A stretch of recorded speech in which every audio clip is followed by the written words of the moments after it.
इस्लाम, मुसलमान और कुरान को ख़त्म करने वाले कितने ही आए और चले गए।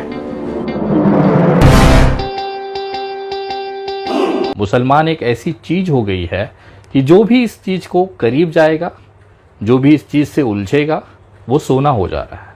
जिस तरह से हम ऑक्सीजन अंदर लेते हैं तो हम जिंदा रहते हैं, उसी तरह से देश में एक बड़ा तबका है जो बिना मुसलमानों के नाम लिए जिंदा रह ही नहीं सकता। सलाम करता हूँ, सैल्यूट करता हूँ इस्लाम के मानने वालों को, हमारे देश के मुसलमानों को, कि आपकी फेंकी हुई भीख के टुकड़े पर आज इतने सारे लोग पल रहे हैं। कोई राम उठे, कोई राम उठे। सलमा की मांग में सिंदूर भरने के लिए वो गार्गी बनना चाहती है, पर कटुओं को अब सलमा को कटुए अच्छे नहीं लगते। ये साहस और शौर्य हम त्रिशूल दीक्षा धारण करके शिवाजी की भांति उस अली के सीने में खंजर घोंपने का काम, इसलिए संकल्पवान बजरंगी बनना चाहते हैं। अगर वो व्यक्ति मुसलमानों को गालियां ना दें, मुसलमानों को अपशब्द न कहें, तो शायद ही कोई कुत्ता, सड़क चलता हुआ खुजली वाला कुत्ता, इनको इज्जत दे। कितना सब झेलने के बाद भी ये कौम कभी शिकायत नहीं करती है, क्योंकि इनके कुरान में लिखा है कि सब्र रखिए, ऊपर वाला फैसला करेगा। ऊपर वाला आपके साथ हमेशा है। हम जैसे हिंदू भाई, सनातनी भाई आप लोगों के साथ हमेशा है। चाहे कितना भी कष्ट आए, चाहे कितनी भी तकलीफें दी जाए, हम कभी भी आपका साथ नहीं छोड़ेंगे। पौराणिक काल में एक पारस पत्थर का उल्लेख आता है। हमारे हिंदू धर्म के ग्रंथों में, हमारे सनातन धर्मों में ग्रंथों में एक पत्थर है, पारस पत्थर, जिसका जिक्र हमेशा आता रहा है कि वो चीज़ अगर किसी को छू दे, पारस पत्थर अगर किसी को छू दे, किसी सामान को, वस्तु को या लोहे को, तो वो सोना हो जाता था। आज उस पारस पत्थर की खोज हो गई। आज भारत के अंदर वो पारस पत्थर का नाम है मुसलमान।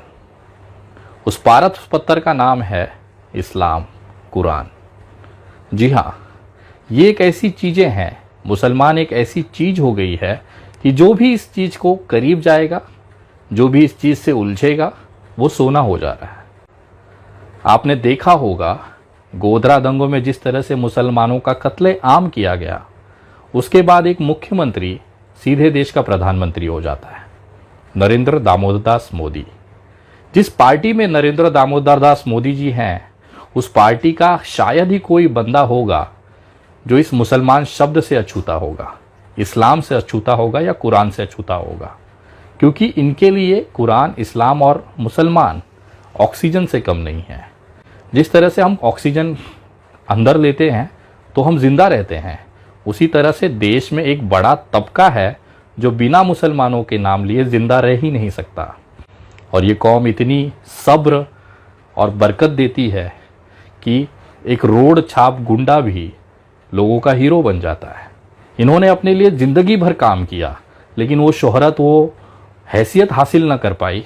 लेकिन जैसे ही उन्होंने मुसलमान शब्द का इस्तेमाल करना शुरू किया, वो आज हीरो बनकर घूम रहे हैं। और यही शॉर्टकट आज पूरे देश में देखा जा रहा है।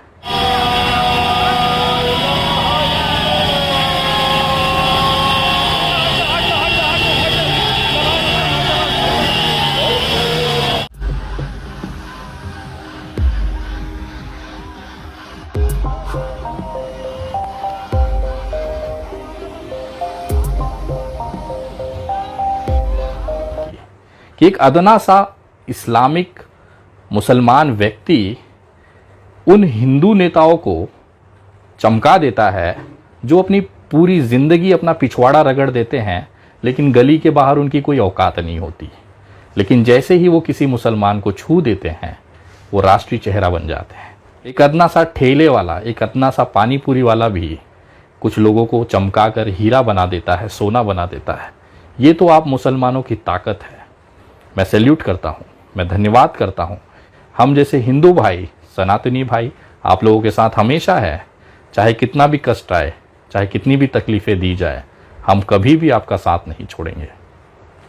क्योंकि लोगों के आंखें बंद करने से अंधेरा नहीं होता, और ये जो चीज़ें लोग आज मुसलमानों को मारपीट कर रहे हैं, लिंचिंग कर रहे हैं, उनको गालियां दे रहे हैं, इसका फैसला बहुत जल्द ऊपर वाला करेगा। क्योंकि इनके नहीं चाहने से सूर्योदय नहीं होगा, ऐसा नहीं है। आज अंधेरा है, भोर हो चुकी है, अगले कुछ पलों में सूर्योदय होगा। ये चाहे कितना भी अपना पिछवाड़ा रगड़ लें, ये भारत में सूर्योदय होने से नहीं रोक सकते। नरेंद्र मोदी जी आए और चले भी जाएंगे, बहुत सारे नेता भारतीय जनता पार्टी के आए और चले भी जाएंगे। ये देश चलता रहेगा, बिना नरेंद्र मोदी के भी चलता रहेगा, बिना योगी आदित्यनाथ के भी चलता रहेगा। ये देश हमेशा चलता रहेगा। ये समय है, बदलेगा ज़रूर। और इस्लाम, मुसलमान और कुरान को ख़त्म करने वाले कितने ही आए और चले गए। मैं धन्यवाद करता हूँ, सल्यूट करता हूँ मुसलमानों के उस सब्र को, जिन्होंने अपने इस्लाम में, अपने कुरान के उसकी नियमों को उन्होंने पाला है और अपने अंदर सब्र रखा है। ऊपर वाले पे यकीन रखिए, अल्लाह पर यकीन रखिए, प्रभु श्री राम पे यकीन रखिए, क्योंकि कण कण में ये बसते हैं और कभी भी गलत नहीं होने देंगे। इनकी लाठी में कभी भी आवाज़ नहीं होती। सबका फल यहीं पे मिलेगा। जिस तरह से बाबरी मस्जिद को शहीद करी गई, आज देखिए लाल कृष्ण आडवाणी की क्या हालत है। तमाम मेरे इस्लामिक भाइयों को, मुसलमान भाइयों को विनय दुबे की तरफ से सैल्यूट है, सलाम है। जय हिंद, जय महाराष्ट्र। देश और दुनिया की ताज़ा तरीन खबरों के लिए देखते रहिए न्यूज़ एंड न्यूज़। देखिए सिर्फ हकीकत।